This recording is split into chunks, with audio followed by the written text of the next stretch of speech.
Welcome again, everybody. Okay. Get settled in. So as Sonia in the prayer said, and Adjuson, TJ, everybody here, this is a small little house, right? But it's so precious for so many things that we've gotten from it, so many benefits we've received. So it's just a moment to gather in a simple, humble way and attempt to mimic in the simplicity and the purity those early Christians that would gather in the catacombs or in the houses of people that would open their house generously for us to commune, have an experience of community that would reach directly to our hearts. And with that, we would get that bread of life, that living water, which is the title of the book, Living Spring, that TJ read, and be able to extract this invisible nourishment so that when we go back out into the world, we go back stronger, more courageous, more connected, more aware of what it is that our divine potentialities have asked us to fulfill here on this planet. It's a very short life here on this planet, right? The incarnation is such a quick glimpse, but when we come to a place like this, or when we do a movement of spiritualization, the horizons expand like infinitely for us to be able to apply those teachings and get the benefit from it. So we picked this topic of the Samaritan woman, and it's a very deep topic. You can spend hours and hours researching, learning about it. Depending on the source you find on the internet, there's a completely different interpretation of what the parable means. We, of course, are going to get some of the Spiritist interpretations of it, which offer a key for us to really grasp the beautiful insights that the parable has, not just on a literal level, superficial literal level, but also on a deeper symbolic level. And I hope that we can make this into a very informal, casual reflection together. So if you have any questions, raise your hand, comment, and we'll have about an hour or so of this. And of course, because we received an amazing piano donation, we couldn't leave this celebratory night without music. So in the end, we're going to play a couple of pieces that my dear brother, friend Ed is kind enough to prepare with me, so we can sort of have the music have the last word. And then our friend Adjuson is going to do the closing prayer. Okay, sounds good? And then of course, the best part, we have so much food, so many donations of food items that you guys brought. So I hope you're hungry, I hope you leave happy, and you leave with to go with like little, we got cheese bread. Hi Timothy. We have cheese bread. That's all he came for. Timothy came for the bread of life. The bread of life from Jesus. So we're going to do this. We're going to read the whole passage, and then we're going to go back and start to dissect a little bit at a time, because it's quite a long passage. It's found in the book of John, chapter 4, and it goes from verses 4 all the way to 34. So I divided it into 3 different slides so we don't get overwhelmed, right? So it starts like this. Jesus, had to pass through Samaria. So he was going from Judea down to Galilee. And he could have just taken the river Jordan, but he says he had to pass through Samaria. So he came to a town of Samaria called Seekcar, near the field that Jacob had given to his son Joseph. Jacob's well was there. Well, where we put the bucket deep, right? So Jesus, wearied, he was tired, as he was from his journey, was sitting beside the well. It was about the 6th hour of the day. At the time they used to measure the hours of the day like this. 6th hour would be the equivalent of noon, 12 o'clock. So sun is high up in the sky, it's hot. A woman from Samaria came to draw water. Jesus said to her, "Give me a drink." For his disciples had gone away into the city to buy food. So he had arrived at that point with the disciples. He was on a journey with his disciples. But at that moment, they had left to go to the town to buy food. So he was by himself.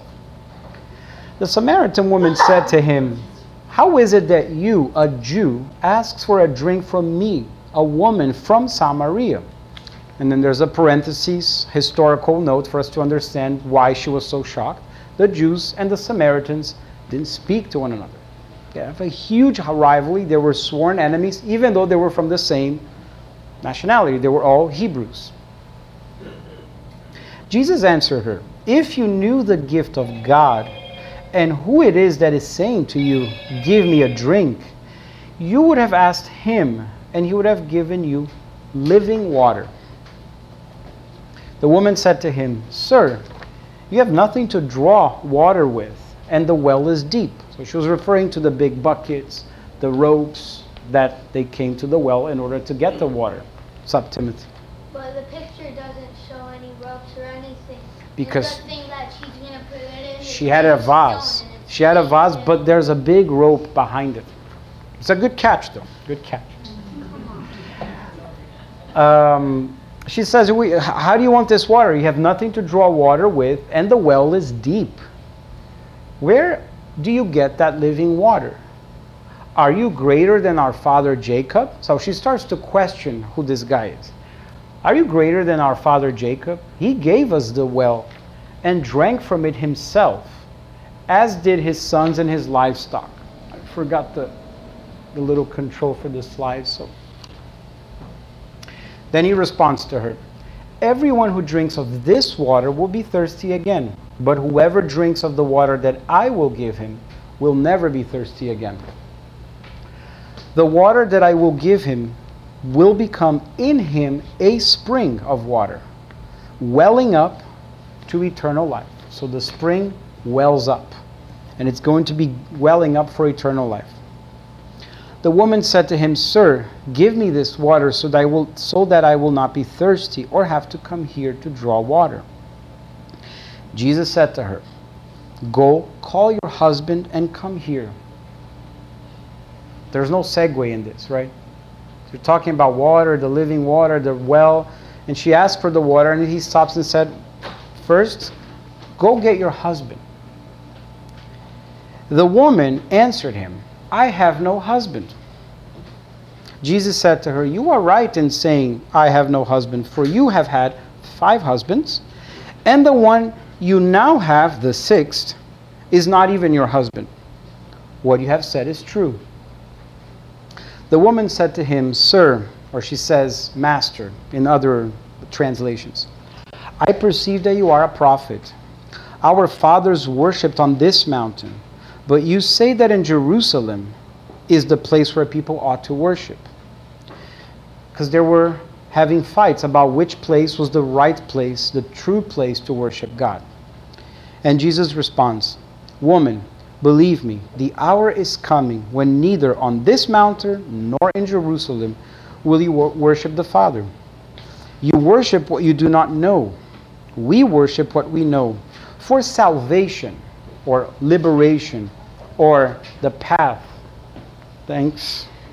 He's getting ahead of me on the spring. Let's go back to the text before the spring wells up. What's up, Timothy? Well, I read a translation in Russian. Mm-hmm. I didn't really read it, but it was in an audio See the rope? Okay. book. You read a translation in Russian. An audio book, and Okay. I heard it in Russian. Okay. So that he meant that the water was like his teaching, God's teaching, and that he knew that "Go call your husband" had nothing to do with what they were talking about, and he knew that she had no husband. Right. He just wanted her to understand what he meant. Okay, that's So a good he's take. trying that's what the book is. That's a good take. Yeah, we're going to actually address exactly what you said, Timothy. He's trying to show her that he's the Messiah. came to earth. That's true. Good point. So, they're having a religious conversation. She is lost. She wants to know what's the right way to worship God. Is it in this mountain or that mountain? And he responds, "The hour is coming and is now here when the true worshipers will worship the Father in true spirit." Many translations say in spirit and in truth. But Pastorino's understanding of the way this was translated to Greek is really truthful spirit, or in true spirit. For the Father is seeking such people to worship him.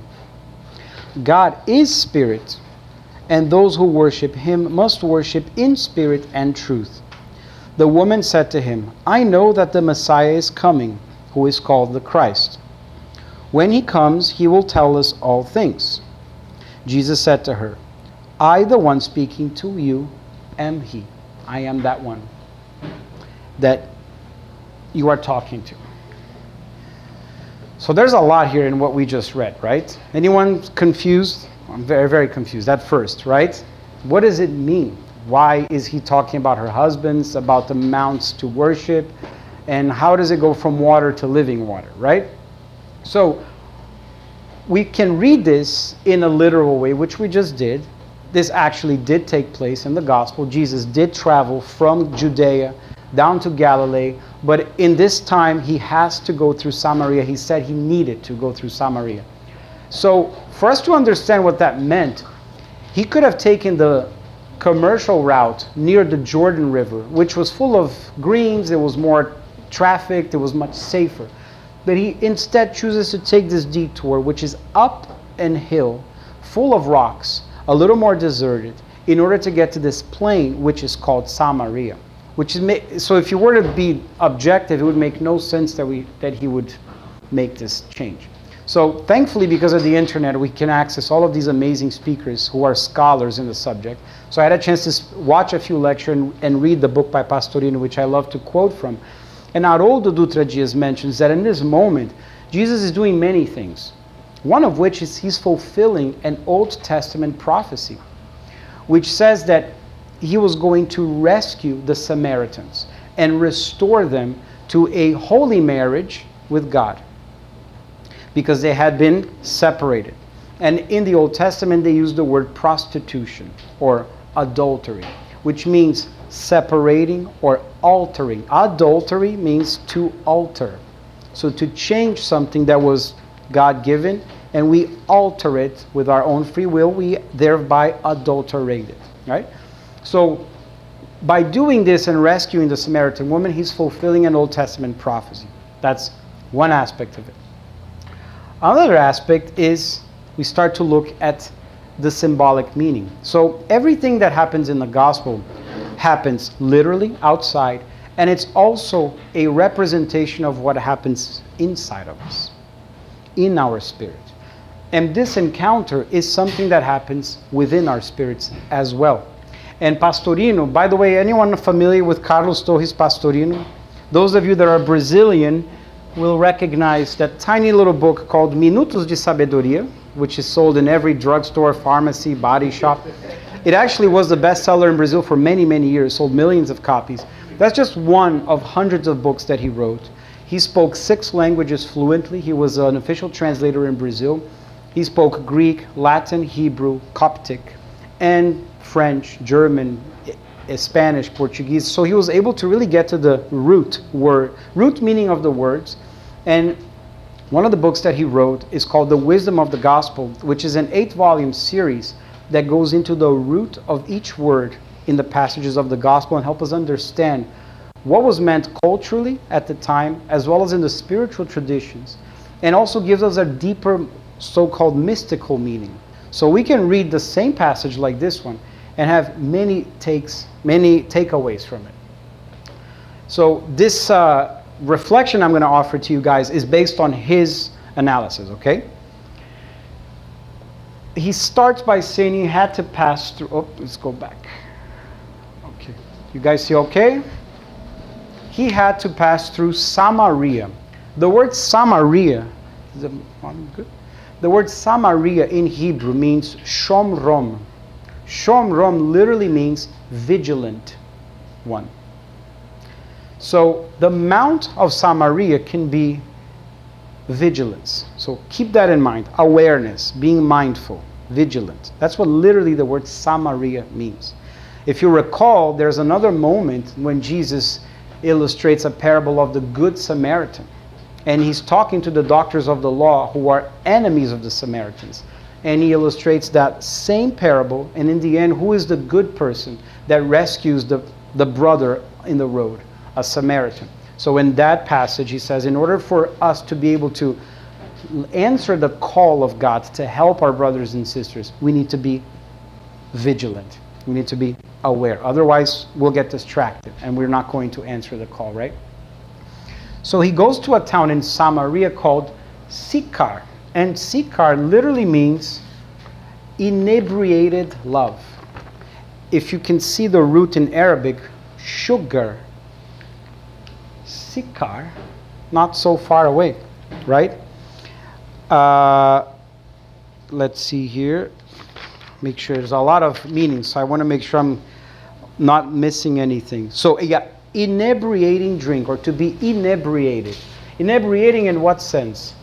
In a state of ecstasy, in a state of total communion with God that makes us feel inebriated with joy.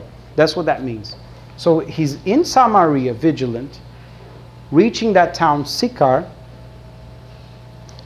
near the field that Jacob had given to his son Joseph. And Pastorino says that the word for Jacob means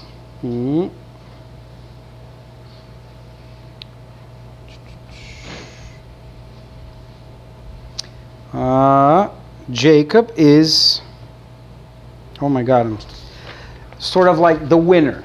That's what that means. And yeah, the winner, the one who wins, who succeeds. And Joseph is the one that expands. So he expands the notion of God. That's what the word Joseph means. So he was tired. Now, we can understand this to be physically tired because he traveled there, right? But one of the things he says is that Judea is also a symbolism for external adoration. So any practice of spirituality that is only done on an external level, like rituals and formulas and things that we do mechanically in order to please tradition, customs, parents, all of these material things, right? That could be equated to the word Judea. So he's leaving that place, Judea, and where is he going to? If you guys remember. Galilee. Galilee means an enclosed garden. And Pastorino describes that the word Galilee means enclosed garden because it's in the heart. So when Jesus says, when you are praying, go into your room, lock the door, remember? He's inviting us to go into that Galilee, into that enclosed garden inside of us. But in order for him to realize his full spiritual potential, us, we need to go through the path of vigilance. So it's almost like the intellect, all of these potentialities need to be awakened through vigilance. But they need to go where? They need to make the journey to the heart. Otherwise, we can't find that living water. We can't draw from that well. And we see that the woman from Samaria represents our personality. Pastorino also has this very beautiful analysis in the entire gospel that Jesus had to speak through parables because he wanted people to get the essence of his teachings according to their level of being aware, being able to receive the message. So they could draw it from a literal level, so he could speak to their personalities, and also draw on a deeper level. And he says individuality. So our individuality is our immortal spirit, where the inner Christ dwells. And this inner Christ is far wiser, far greater than our temporary personality. So my associations with hair color, lack of hair, gender, country of origin, profession, these are all identifications that my personality, the Samaritan in this case, associates with. But it's not connected to the immortal spirit. That immortal spirit is the Christ that has that living water. So it's funny that in this passage, they don't know each other. And it's a description of us. Do we know ourselves to the level, to the depth, to be able to animate our divine essence, to be familiarized with our divine essence, our inner Christ? Have we interacted with enough? So this encounter with the Samaritan by the well describes an inner movement as well that we make through our many, many lives to get to drink that living water, not just the physical water, right? We start to understand why he's going to talk about husbands if we start going down that direction. So far, so good? Complicated? Easy? So-so? Okay.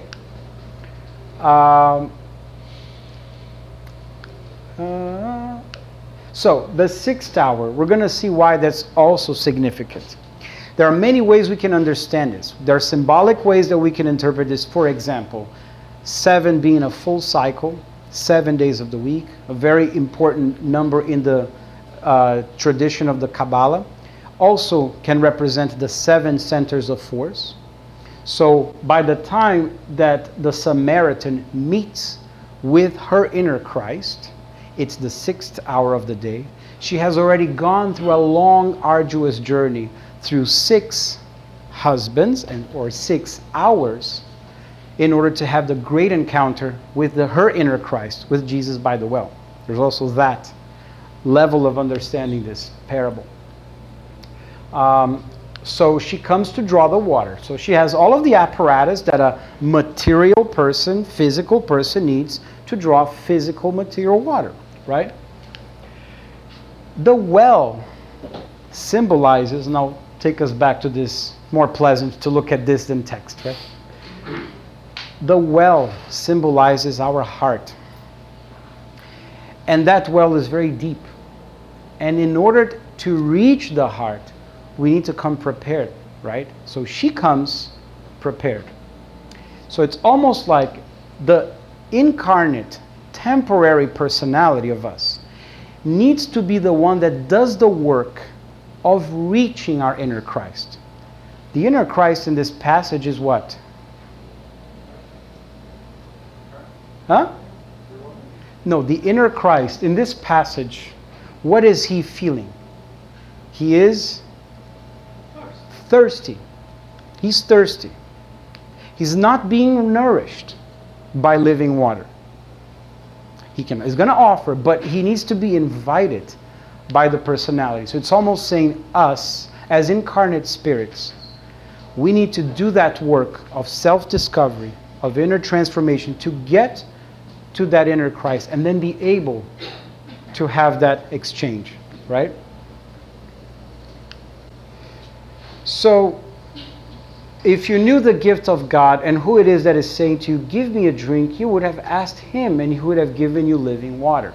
So, he's having a conversation with her on a deeper level, and she's not registering his conversations on that deep level. She's understanding from a literal level. So, if she knew, if she was connected to her divine essence, in full awareness, because we are all connected to God, right? Constantly. We are immersed in an ocean of God's love all the time. But how conscious of that are we? And that's the question. That's what reincarnations are for. That's what trials and expiations, experimentations are for. In order to raise our consciousness to have to that knowledge. So, if you knew the gift of God and who it is that is saying to give me a drink, you would have asked him and he would have given you living water. So she says, sir, you have nothing to draw water with. How can you reach the well if you don't have the apparatus, the bucket, right? Where do you get that living water? So, it's not physical water. We don't get it from external activities, external exercise. We have to find that living water somewhere else. He says, everyone who drinks of this water will be thirsty again, but whoever drinks of the water that I will give him will never be thirsty again. So, in one way, what he's also inviting us to reflect here is, remember we said identifications?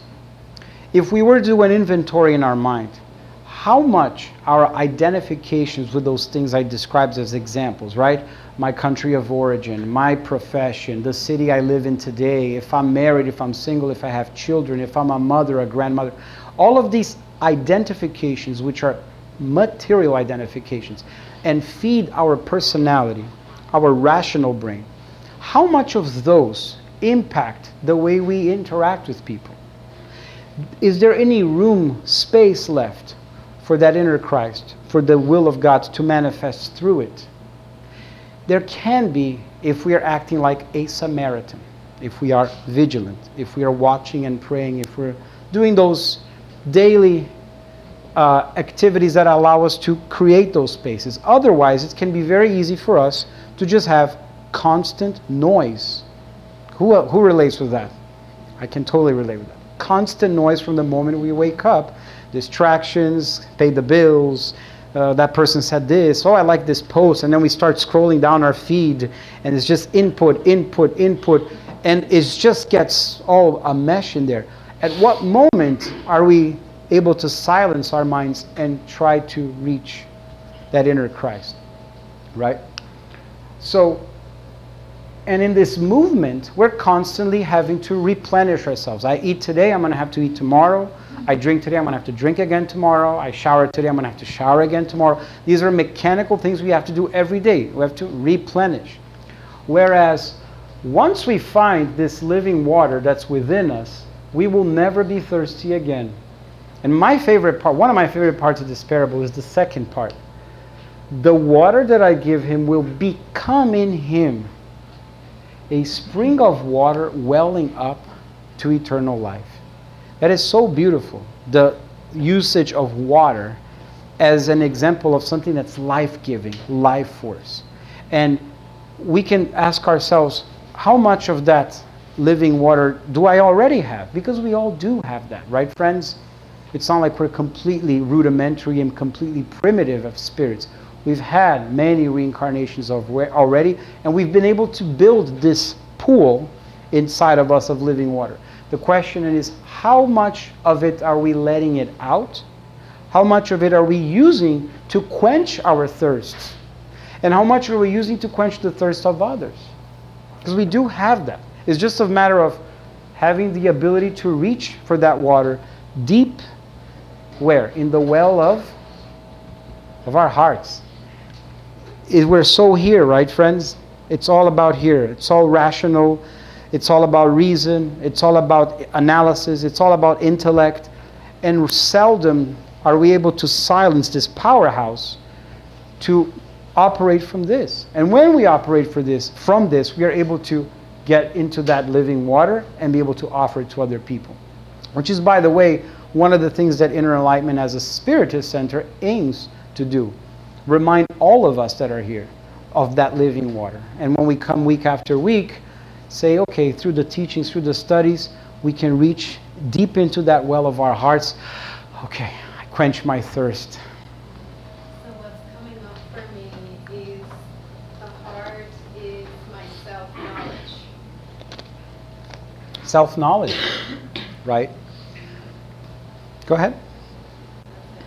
When we discover more about ourselves, we become enchanted by it, inebriated, enjoy, and then we have the courage to go out there and help other people in the process, right? So I have an image here that I think is really beautiful of the spring of water that comes from the ground. And that's something that is right here. When we're able to offer it to people, it bubbles up to the surface. So there's an example of Chico Xavier, that you guys are all familiar with. And people that would approach him, just get close to him, they would start crying. They would start weeping because they would feel like they were getting that water from him, because he had already such a vast ocean, so to speak, of that living water that his spirit was able to accomplish, that people felt it just by being in his presence. And that's another one that I really love. I think pictures speak 1,000 words. So shows how it doesn't have to be a religious person. This is a man wearing a suit, meaning somebody in a mundane, conventional role out there in the material world, but can reveal such a huge powerhouse of living water to offer other people, right? Okay, back to the boring text. All right. The woman said to him, "Sir, give me this water so that I will not be thirsty or have to come here to draw water." So it's that moment when our incarnate personality comes across the Spirit, the inner Christ, our divine essence. And this all happens inside, right? Through experiences that we have out there, but we have those realizations, those moments. We don't know who we were dealing with. We're not aware of who that is. Once we understand who that is, we get excited, we get anxious, we say, give me that water. I want to drink it, and I don't want to be able to come here to draw water materially, meaning I no longer want to go through the external, mundane, frivolous exercises in order to just please customs, in order to just please other people. And that goes back to something that, as part of our spiritual growth, I truly believe, and I'm starting to realize more and more, but it's hard to practice, right? Do we truly do what we want 100% of the time? Do we truly do what we want 100% of the time? What stops us?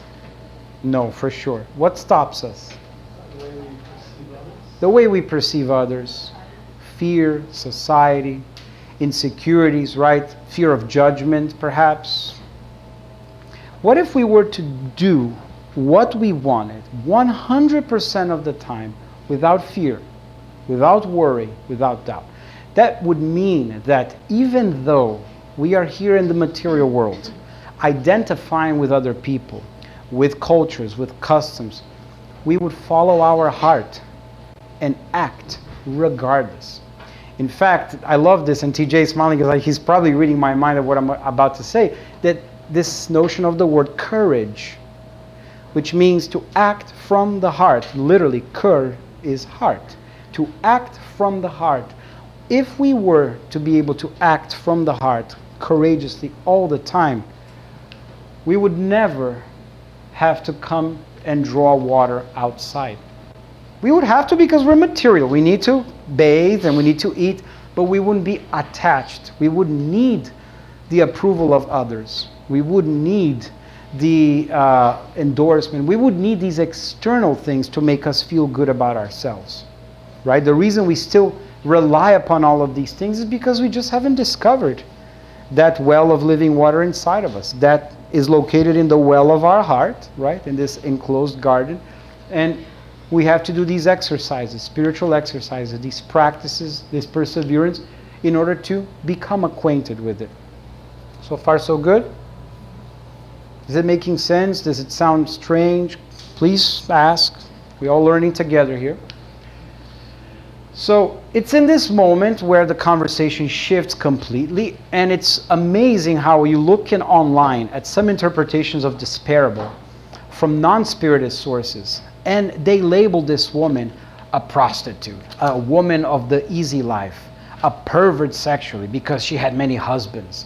And it's all focused on the fact that this woman was perverted sexually because she had many husbands, and she is an adulteress. The sixth husband that's currently hers is not even her husband. So this woman is just a nightmare. I was like, wow, that's the way the parable is being described 2,000 years later still, because we're just reading it from a literal point of view, right? So go call your husband and come here. So she offers a physical water that has a bucket and a rope that's required to draw it. He offers a living water. And she asks, okay, I get it. I feel it. I want it. Please give it to me. And then what does he say? Okay, I will give it to you, but go get your husband. What? Why? So there's a lot of symbolism here that's quite beautiful. The way that in the Old Testament tradition and even in the New Testament that Christ describes us is that Christ is the bride, the groom, and we are the brides. The planet is the brides, Christ is the groom, right? In the same way that Christ is the bride of God, because he's the medium of God and he's the one that's manifesting the will of God on planet Earth, we are candidates for being brides of Christ. So we are married. So there's a marriage, right? Marriage in the sense of what? Union. Loving union. Alliance. So much so that in the first moment of Jesus' ministry of 3 years, where does it happen? At a wedding. At Canaan. And what does he do?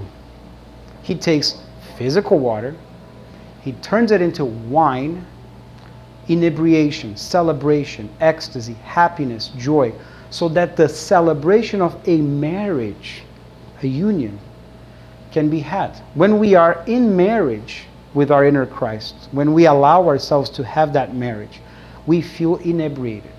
So that wine represents that ecstasy, that joy, that happiness, right? So go call your husband and come here. He already knows she doesn't have a physical husband. So people don't understand what he means if you try to analyze it from that point of view. So what does the husband symbolize? Jesus is saying, if you really want to feel, experience, really become part of this living water, you need to be able to marry it. You need to be married to it.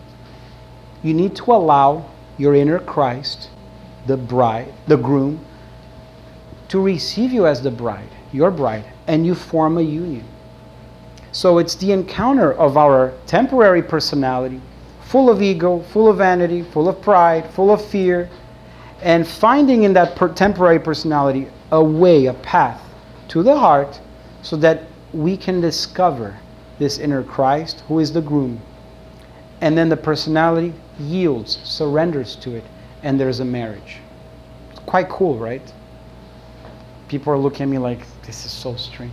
So what I'm understanding from that is that he's calling her to commit. Is a commitment, right? It's not something that we just go in and out, right? So there's a... Kawe?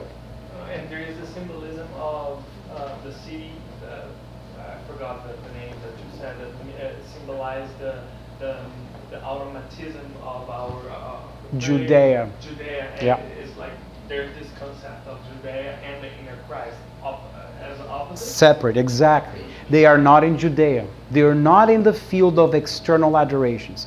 They are in the region of vigilance, consciousness, awareness. That's where they are right now. What's the deal with the 5 husbands and the 6 The names?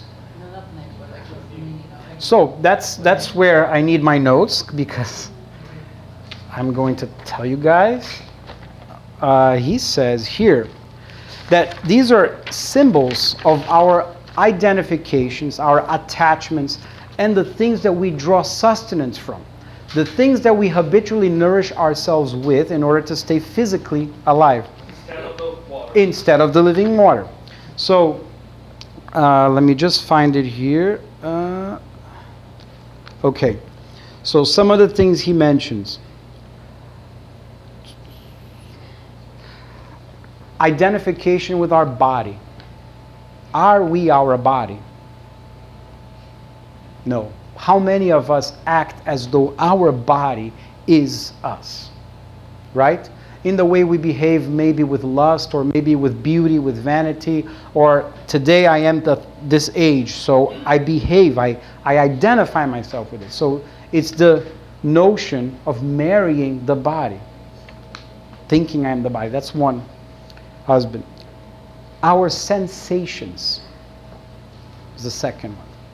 To think we are our sensations. So if we pain, joy, all of the sensations that are purely carnal, material, we identify ourselves with it and we think we are those sensations.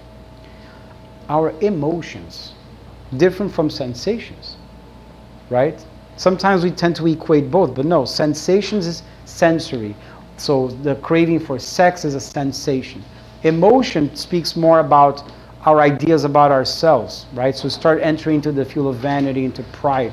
But emotions, are we ruled by our emotions? I am for the majority of the day, unfortunately, especially with all of our emails and phone calls and the busy life we live in New York. We have these currents of water like an ocean coming in and washing us with these emotions, and we start operating on these emotions, and we think we are those emotions. Are we those emotions, though? Right? Ademar? Yeah, Fred, when you explain about this, the husband marrying the body, I was thinking about Kardec when he talks about the soulmate. Soulmate. Yeah, because it shows that we really are complete on our own selves. Yes. We do not depend on other half. He actually says here in the end of this about the notion of soulmate, which is quite beautiful. That's true. So another husband, the intellect. We really think sometimes we are, our PhDs, our degrees, our knowledge, the languages, all related to the level of intelligence. We identify. We are married to it, right? We base our behavior on it.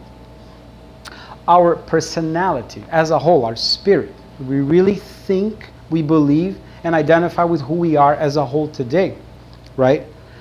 And everything that's transitory about it, and that's false in the sense of going against our spiritual best interest, right?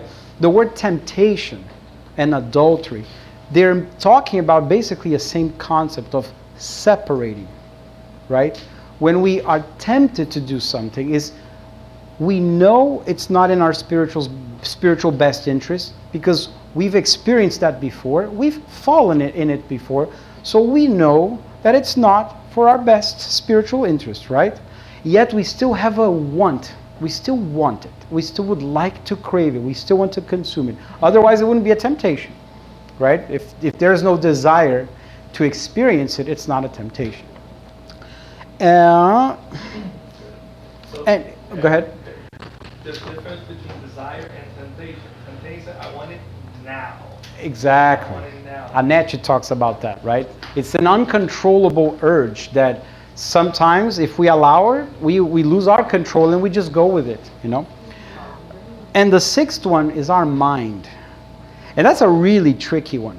And that's where meditation, practicing mindfulness, and some of the Eastern traditions have a bigger focus on this.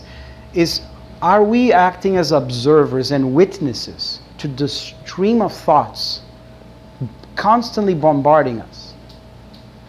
Right? If we are, then we are able to be totally detached from all of these husbands and just be in the moment without suffering these fluctuations. And hopefully building an awareness of that living water and connecting to that inner Christ. But it's very hard because we really think we are our thoughts and we are emotions. And so there's a process that requires us to disidentify, to divorce from those husbands in order to access this living water that's in our inner Christ. The water is there. It's just we need that rope to get down to the heart of the well. That's the journey, right? Clear? It's cool, right? So the 6,000 is the last one you mentioned. Yeah, the mind. Who's the seventh one? Christ. Right? And so one can even, in another way of describing this, you can go through the 6 centers of force. So meaning we go through the experiences, right? When we mention this, do what you want 100% of the time, means that we need to go out and experiment in the world. And if we fall, we get up with courage, with perseverance, with resilience, and we go out there. So it's not like the Samaritan woman is a novice or is inexperienced, right? Or is very fragile. She has been out into the world many reincarnations, has had these associations with the husbands, has gone through the understandings of what's good and what's not good. Otherwise, she would never have arrived at this well where the Christ is awaiting to give her living water. Then that's for all of us, right? We need to go through these trials and errors. We need to know what's bad in order to feel what's good. There's no other way, right? So go get the husband. He said, you are right in saying I have no husband. You have had 5, and the one you now have is not your husband. What you have said is true. This is another way of understanding this passage. Can be also our identifications with creeds. with religions. If we are doing them in a Judea, external way, if we're using the spiritism, the whatever it is, that the profession, the friendships, as external adorations, then these are husbands that we need to divorce eventually. And it becomes fanaticism anytime we take this that we do here, which is practice spiritism, and we put it away from it being a means, and we put it into being an end. Spiritism is not the end, right? We've said this a few times here. It's just a means to an end. It's just a rope that we can use to get down to that well. But there's so many ropes, so many paths. We choose the one that best fits us in that moment. But it can be that we can get confused through our emotions, sensations, our sense of worth, pride, vanity, selfishness, and then adopt spiritism and use it as a material husband for our personality, and then get lost in the process. Welcome. So it is in this moment that the conversation shifts, and she says, Sir, I perceive that you are a prophet. Our fathers worshipped on this mountain, but you say that in Jerusalem is the place where people ought to worship. So in this moment, he's trying to show that anywhere is a place where we can have this experience with God. It doesn't have to be in this religion or that religion. When Christ comes to the world as the consoler, it's for everybody, regardless of place, regardless of name, of creed, ethnicity. Just see if there's something that I missed here. So this is also the part when it says the Father is seeking such people to worship him. So the Father, our Creator, is constantly in his actions reaching out to love us, right? Christ, being a son of God, just like all of us, is the loved one by God. We are all loved by God. And we need to find that love within us.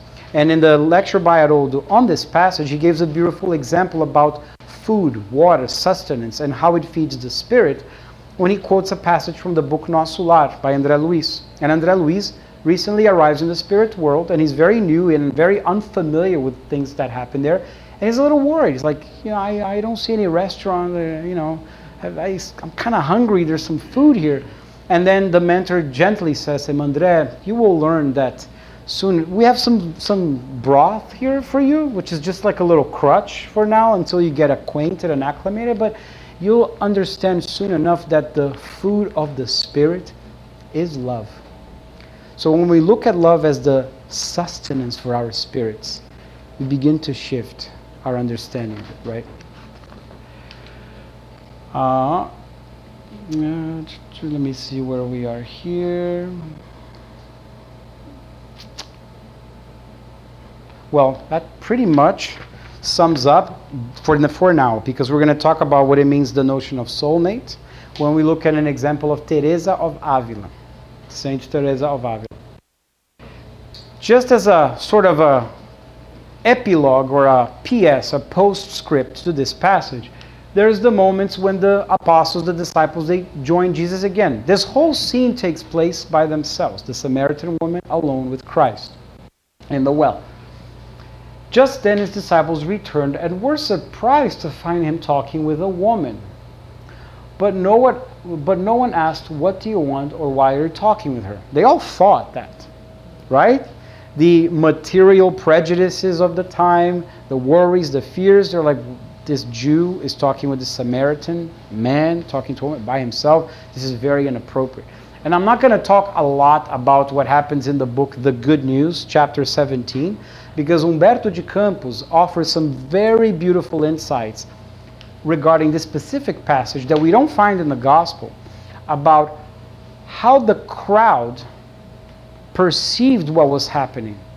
And when you just read the gospel, you think that Christ and the apostles were extremely successful in attracting, converting a lot of the people that were there to the teachings of the good news. But we see that in the book, The Good News, there's some commentary that our friend Ademar is going to tell us. In June of 2020, so it's around the corner. Then leaving her water jar, the woman went back to the town and said to the people, "Come, see a man who told me everything I ever did. Could this be the Messiah?" They came out of the town and made their way toward him. The Samaritans, the vigilant ones. They answered the call. They went to see what was happening. So here is also a very peculiar passage. The disciples are anxious. They're hungry themselves. They're worried that Jesus, who was traveling with them, was hungry too because he had nothing to eat. So they urge him, "Rabbi, eat something." And he said to them, "I have food to eat that you know nothing about." Then his disciples said to each other, "Could someone brought him food? Like when we weren't here, did they bring some doggy bag, which you guys are going to get later?" They were confused because they understood on a literal level. And he said, "No, my food is to do the will of him who sent me and to finish his work." And it's quite beautiful because it is the nourishment of love, the food of love that fills our spirit. And this is not a privilege of just Christ, because that's the separation that we've unfortunately have done for so many centuries, of looking at Jesus on a pedestal as a separate being from creation, and all of us as sinners that are condemned to hell, and the two are nothing alike, right? No, we are Christ beings in potential, in progress, being developed as we speak. And as a result, we all have the will of our Father to fulfill. And the will of the Father for Stefania is different than from Raquel, different from Kayla. What's your name?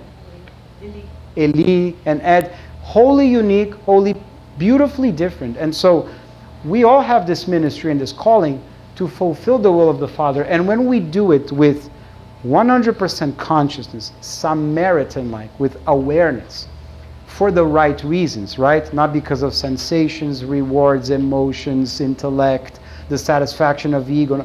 But when we do it from a loving place in our heart, we get replenished. We get this food, right? And we can resemble this beautiful spring that wells up and is able to feed and nourish so many. So Teresa of Avila, okay, here. According to Pastorino, and this is something that merits further research so that I can see if his claim is, I don't know where he takes his claim from, but according to Pastorino, this Samaritan woman in the gospel would reincarnate 15 centuries later as Teresa of Avila, who was a very important woman in the Catholic Church who lived in the 1500s. And she developed the concept of contemplation, meditation, very, very deeply.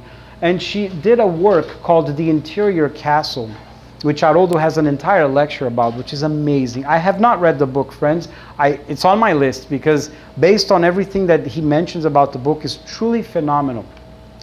And funny enough, it's a guide of spiritual development through service and prayer, inspired by her vision of the soul as a diamond in the shape of a castle containing 7 mansions. There it is with the 7 again, right?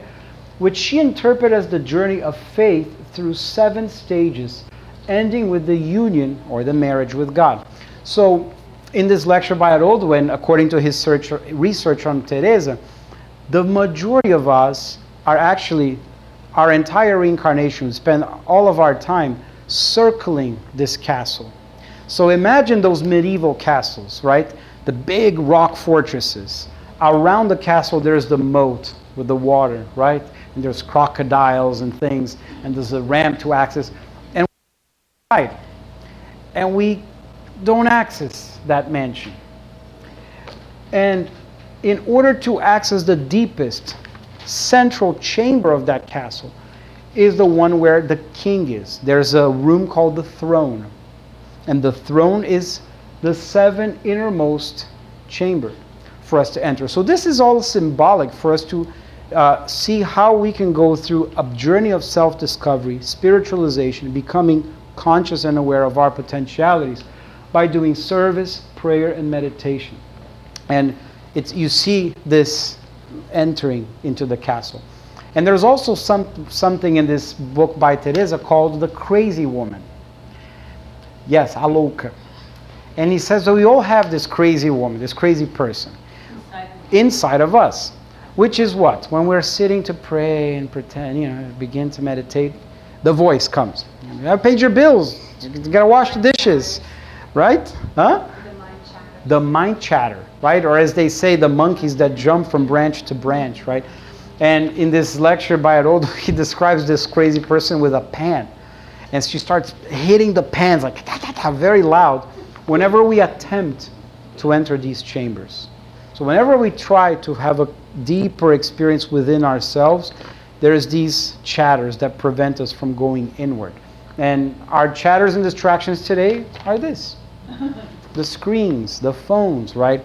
So all the more need for us to be able to have what they call, in the New York Times they call this, it's not a fasting from the phone, there's a name that they talk about it. Detox, thank you, like a tech detox. I've been doing for 3 months.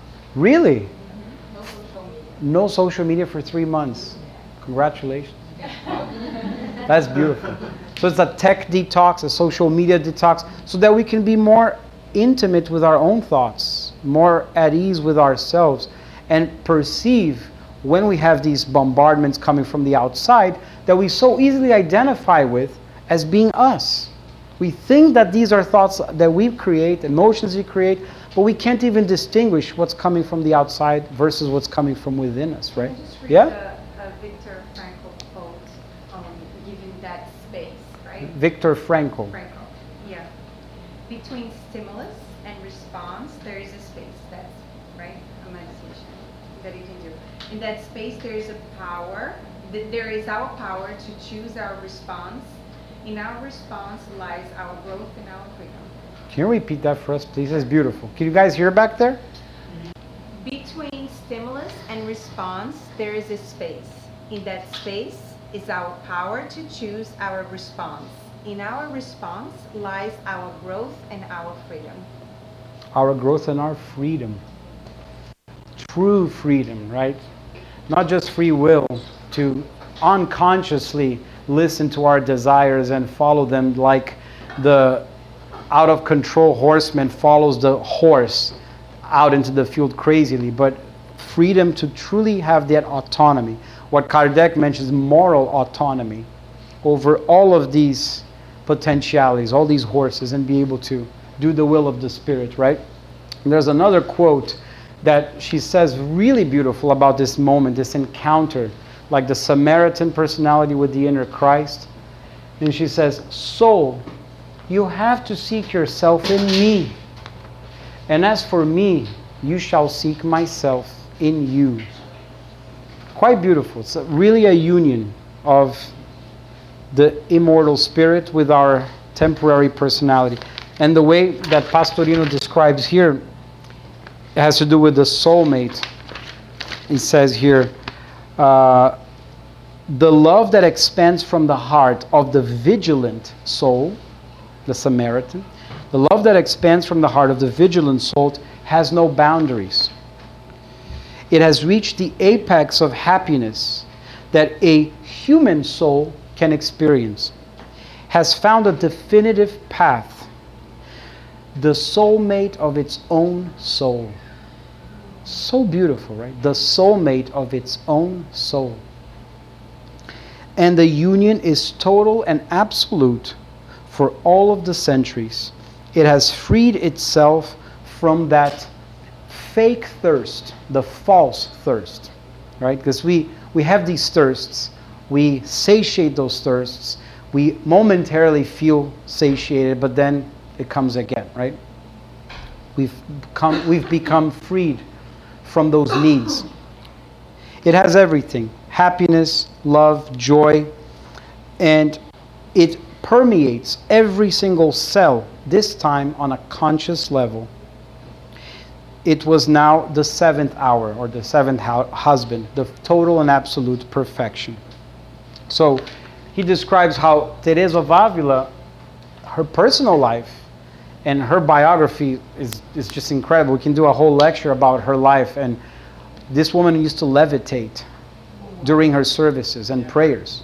People would see how she would levitate, how she would go into states of trance and ecstasy, because she was able to go through an exercise of deep contemplation, prayer, meditation, in such an intense way. And she would fast for many days in order to achieve those states of ecstasies. And then she would come out from it, and she would be embarrassed sometimes. Like, they would ask her family members, like, please, if you see me levitating, put me down, because I don't want people to get scared. So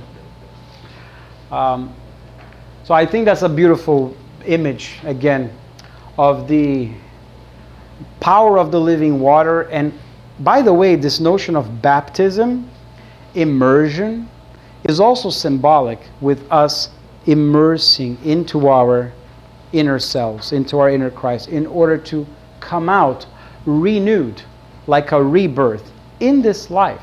That's what that symbol really means. And remember that it's very much connected to this as well. Whoops. The desert, right? And there's a desert is a place of contemplation. I'm just going to read a passage here, and then we play some music. A place of solitude where we need the detox from all the distractions of the city, and we go into a place of loneliness, alone, and are able to go inside of ourselves. And if you see, the beginning of Jesus' passage on the earth happens where? In the desert.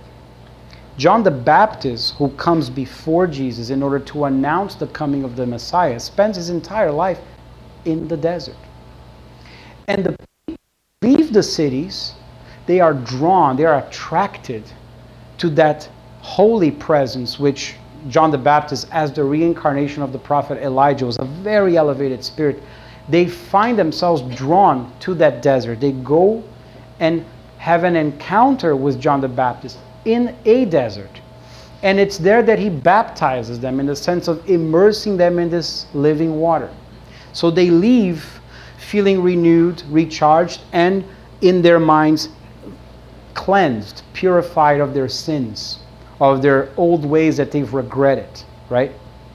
So an invitation for us to find moments in our very busy life to discover this desert inside and go in it, and in the contemplation, meditation, prayers, see if we can slowly but surely divorce ourselves from these husbands, identifications, so that we can really begin to taste and be in contact with this living water.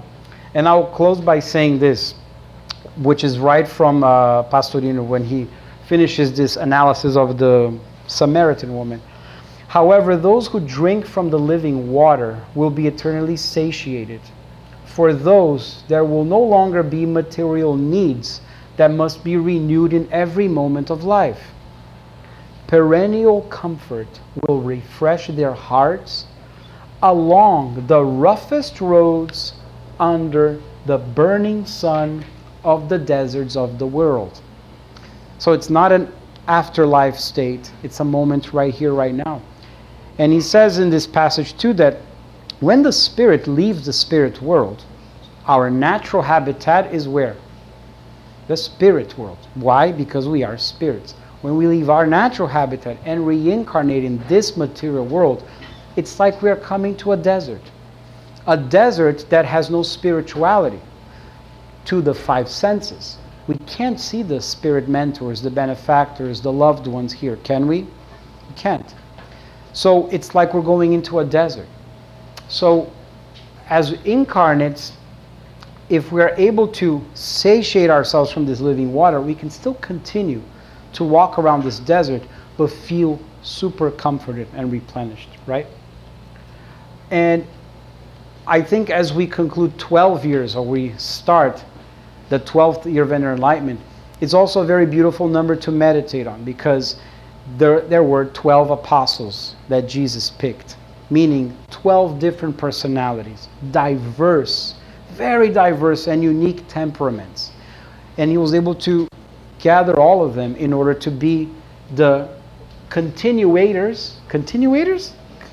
I don't think that exists. The followers, the ones that are going to follow his mission. In the Old Testament, there are also 12 prophets. So I think it's a beautiful moment for us to reflect on that this little house has been able to celebrate the diversity for the last 12 years. Having friends, having attendees, having workers, directors, coordinators of really diverse temperaments, diverse personalities, and we've been able to survive this up to this moment, and we've been able to thrive together. And I'll give a very personal testimony of just one example of how this house was able to help me so much. When I moved to New York in 2007, I was still in the closet, and I was going through severe depression, and I was very lost.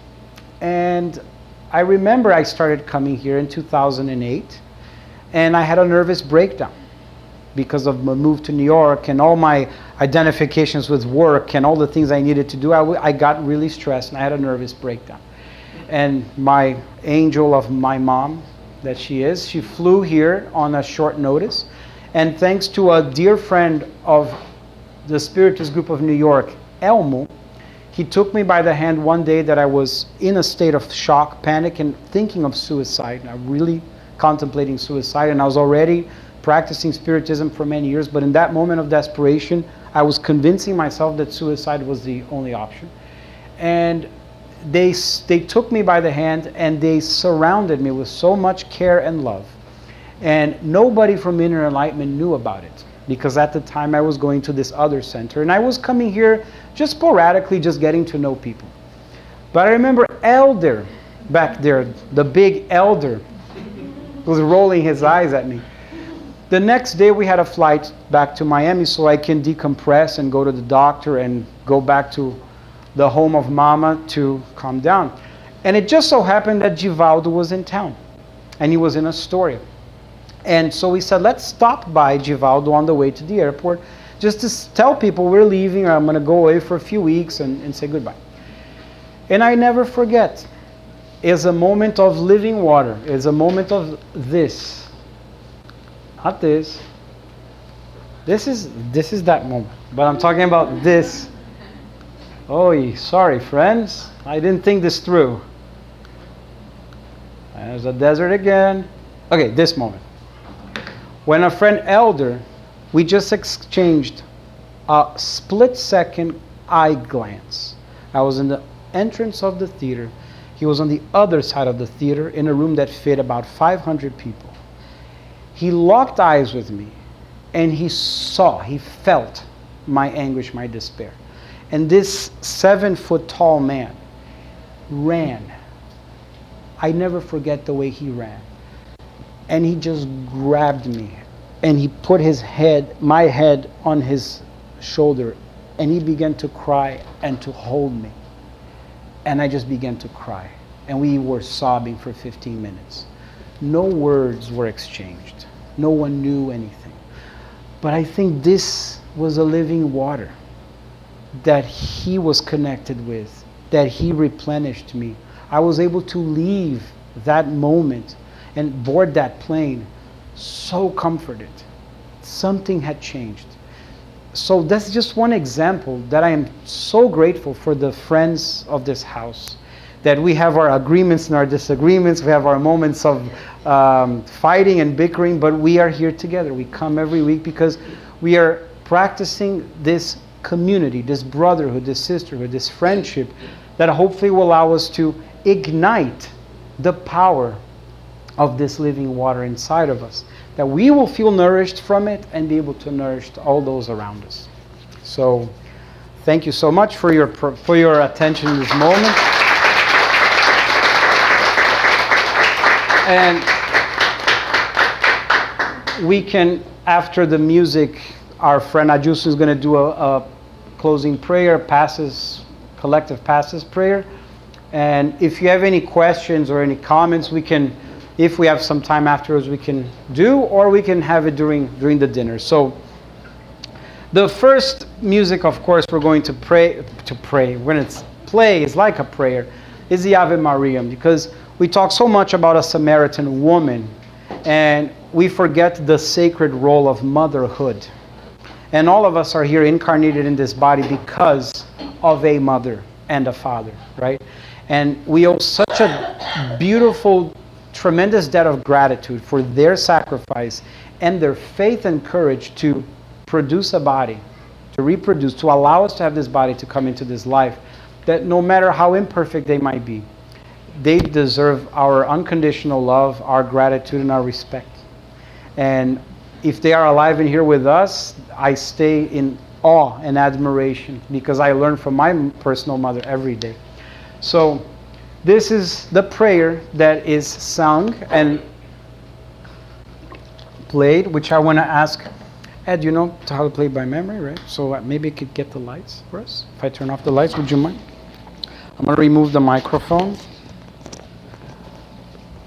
And as we do the prayer, the singing of the Ave Maria, I invite you all to enter into that state of meditation, reflection, so we can generate a psychosphere here where we can really feel this living water abounding around us.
to lead life. Okay, this is our last music. It's one of my favorite pieces ever, and it talks about a desert. And it talks about a woman named Thais who had a journey like this Samaritan woman, like all of us are now. And Thais is a woman from the 4th century AD who lived in Alexandria, and she was a wealthy party goer who lived the life of sensations, desires, pleasures, delights, you name it. She was a party girl. And she meets a priest who is drawn to her beauty, but he was a celibate monk, and he's able to convince her to convert to Christianity. Now at first she fought a lot, but she finally understands the message, and she gives in to his encouragements. So she goes and she gives away all of her possessions. She's very wealthy. And she enters a convent where she will spend the rest of her life in prayer, in service, in charity for her fellow man. And this is a real story that was made into an opera by a 19th century French composer named Jules Massenet, who was a contemporary of Kardec. And in the opera that tells the story of the life of Thais, there's a very powerful moment, which is the moment of meditation. This is a moment called meditation that has become famous, which is the moment when Thais, after a night of partying, a night of fulfilling all of the desires of her personality, she feels emptiness. She feels like she's thirsty again. She feels like there's a hole inside that. She's very sad. So that's when she goes out into the desert and has a moment of contemplation, solitude, meditating. And it is there that she has a mystical experience where she comes into a state of ecstasy, of contact with her inner Christ, with God. And that's when she makes the decision to change her ways and to follow this definitive path of the spiritualization. So in this piece that you're going to hear, takes place in the desert. So there's a moment in the piece that seems to be turbulent, tumultuous, and very stormy. And this is the moment when she remembers her life up to that moment of pleasures, of desires, of things that were full of anxiety, right? And she sort of relives it as she's meditating. So Ed, we're going to play just those 4 measures so you can understand what they mean before we play the whole piece, right?